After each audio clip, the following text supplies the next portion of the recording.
So the situation is really unbearable, a man-made humanitarian crisis, and the international community, governments, institutions that are supposed to uphold people's human rights are not doing anything about it. On December 27, 2008, Israel launched an assault on the Gaza Strip, using its aerial, naval, and ground forces to attack the people of Gaza from all directions. And it's not just one or two factories destroyed, it's systematically. You have to go and see it on the eastern road, factory after factory. The biscuit factory, were they producing terrorist biscuits? The ice cream factory, the cement factory, and on it goes. How are we to restore people to a dignified existence if there is no basis? There's no economy, there's no basis for an economy. These people are being destroyed in every respect back to aid dependency. The bottom line here is that we have to see it in very simple terms. The truth. Justice. You can keep all your money, you can keep all your aid, medicine, food, all of that. What the people of Gaza want in the first instance now is justice. 22 days later, with over 1,400 dead and thousands injured, Gaza lay in rubble. In addition to its regular arsenal, Israel deployed weapons such as white phosphorus against the civilian population in ways that amount to war crimes.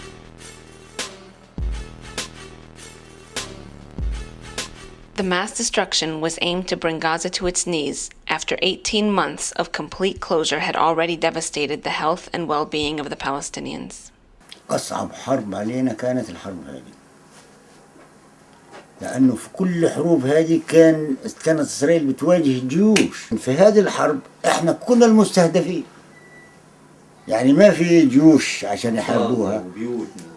بيوتنا، شوارعنا، أرضنا، مواطنينا، بفوسفور من السماء، صواريخ، طيارات بتضرب في مين؟ بتضرب في مدنيين. كل الضرب كان في المدنيين. وقفت من دبابة بعيدة عن البيت 10 أمتار يعني بس، ووجهت مدفعها على البيت. طلعت أمي وزوجتي وبناتي وأنا، كنا رافعين رايات البيضاء. كانوا 2 جنود برا الدبابة، واحد بياكل شوكولاتة وواحد بياكل شيبس. احنا ظلينا واقفين، ما قالولناش لا نطلع برا ولا نرجع على البيت. اتفاجأنا بيطلع جندي ثالث من الدبابة ومعاه سلاح وبيبدأ يطلق النار على الأطفال. معاه يعني 16 وبيبدأ يطلق النار على الأطفال. بتطلع بنتي أمل عمرها 2 سنين، بطنها برا طلع. كانت حاملة دبدوب، كان معها دبدوب حملاه، كانت أمل لعبتها الدبدوب الصغير الأبيض، انعدم الدبدوب معاها. Palestinians in Gaza have remained steadfast and even during the onslaught found ways to overcome the intense efforts to break them. نتعامل معاه فوري، يعني في الحرب تعاملنا بسرعة، أي طارئ يصير نتعامل معاه فوري. على رفح وزعنا على القرارة وعلى الشمال، وزعنا على الزوايد في الوسطى، وعلى رفح يعني كنا الصواريخ فوقنا وإحنا بالناضل، يعني كنا بنجاهد ونمشي فوق الصواريخ تحت الصواريخ. We are feeding 900,000 people. I can only get in enough aid at the moment to feed 30,000 a day. So do your mathematics on that. How long it takes to get to the last person, to wait to be fed. So it's like, hold on there now, we'll get to you. When?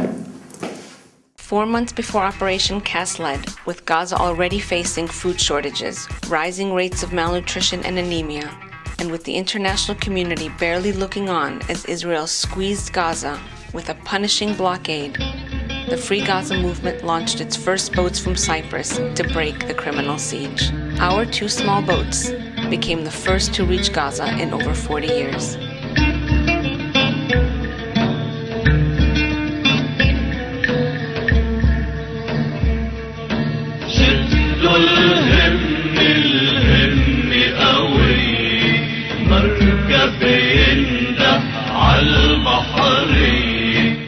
The Free Gaza movement continued to send boats to Gaza in October, November, and December, bringing in symbolic amounts of material that Israel had barred from entering Gaza, and more importantly, taking to Gaza parliamentarians from Europe and the Arab world, Nobel Prize winner Mairead Maguire, government officials, human rights observers, doctors, and journalists.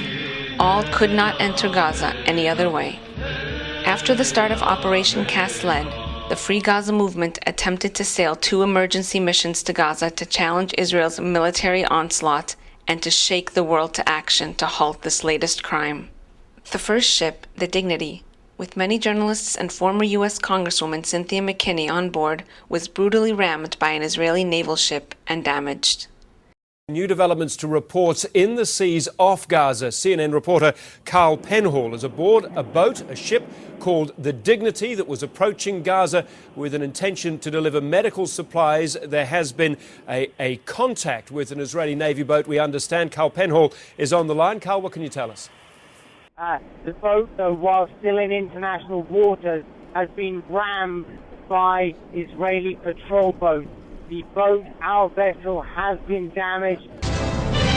That boat, while according to our CNN reporter Carl Penhall, who was on it at the time, was in international waters, was rammed by an Israeli patrol boat. And there you see the boat itself had to make way back to Tyre in Lebanon as it was taking on water. Also on board that craft was former Georgia Congresswoman, former presidential candidate Cynthia McKinney, and she joins us now via the internet from Tyre in Lebanon. And Congresswoman McKinney, can you tell us what happened? We had our Carl Penhall saying that you were in international waters, clearly in international waters, when accosted by and confronted by these Israeli patrol boats. Well, I wouldn't call it accosting. I would call it ramming. Let's just call it as it is. Our boat was rammed 3 times, twice in the front and 1 on the side. But let me also state for the record that what we experienced earlier today pales in comparison to what the people of Gaza are experiencing right now as we do this interview. Right, but our mission was a peaceful mission to deliver medical supplies, and our mission was thwarted by the Israelis, the aggressiveness of the Israeli military. The second ship, the Spirit of Humanity, was nearly capsized in international waters by Israeli warships and had to turn back. We are actually in international waters. We are very far from the blockade area. We are in a very legitimate mission. We are far from the blockade area.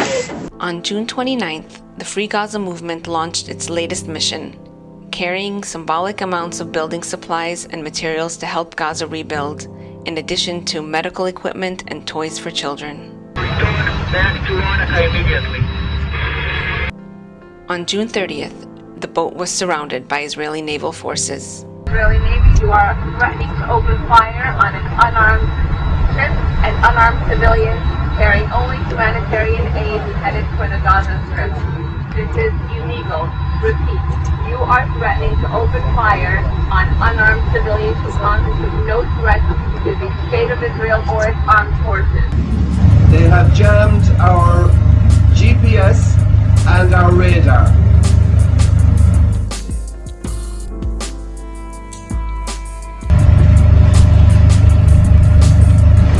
There's a ramp coming up behind us. This is probably what they use if they want to board our boat.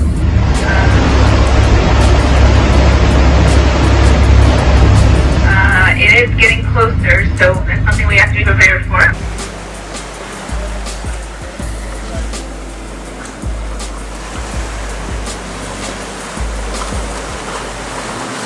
You got one kite on this side.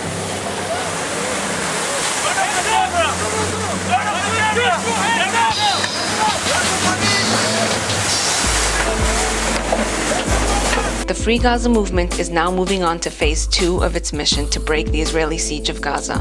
Later this summer, it will launch a cargo ship with 2 accompanying passenger boats to break the siege and bring into Gaza not just symbolic aid, but the supplies Gaza really needs to start rebuilding. The Free Gaza movement is a volunteer, international effort to break the illegal Israeli siege on Gaza.